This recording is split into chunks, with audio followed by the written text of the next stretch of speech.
Guys मेरो Mrs चाहिँ यहाँनिर झाडु फाल्दैछ। हामी चाहिँ यस्तै छ, हाम्रो चाहिँ भिलेज लाइफ हो यहाँनिर नानीलाई टक्कै पिञ्जरा जस्तो बनाइदिएको छ हो।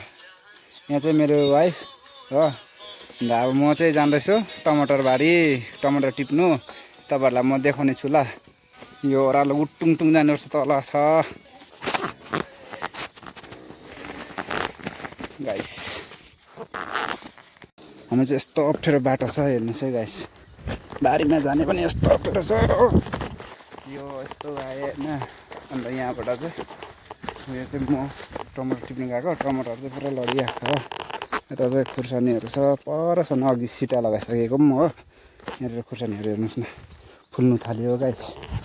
अन्त यहाँ चाहिँ बैगुन सैगुन छ अलिक फुल्का, तल चाहिँ मान्छे छ हो गाइस। यहीँ टमाटर चाहिँ हेर्नुहोस् न लडिरहेको छ पुरै।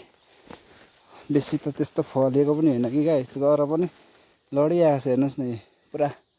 के भएको पानी बेसी भएर लडेको हेर्नुहोस् त। यहाँ यी फल त त्यस्तो बेसी चाहिँ होइन कि, तर पनि लडिदिएको छ हेर्नुहोस् न।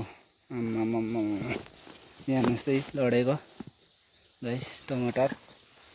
परतिर जुप्पा जुप्पा चराले खाएर लडेर हो। तपाईँहरूलाई चाहिँ अहिले म यो टिपेर देखाउँछु ल साथीहरू। दुई लाइनमा चाहिँ यो 15-20 केजीको झोलामा चाहिँ एक झोला निस्किएको छ गाइस। पाकेको फल चाहिँ यसरी टिप्दै झोलामा हो। यो चाहिँ अब बिहिबार बजार हेर्नुहोस् न डबल आइदिएको रहेछ हौ जमले। लास्ट अन्तिम बोटमा आइपुगेँ म चाहिँ हो। हेर्नुहोस् ल कस्तो छ टमाटरहरू भन्नुहोस् है। यो सबै पाकिरहेको छ हो हेर्नुहोस् त, रङ लागिरहेको छ हो।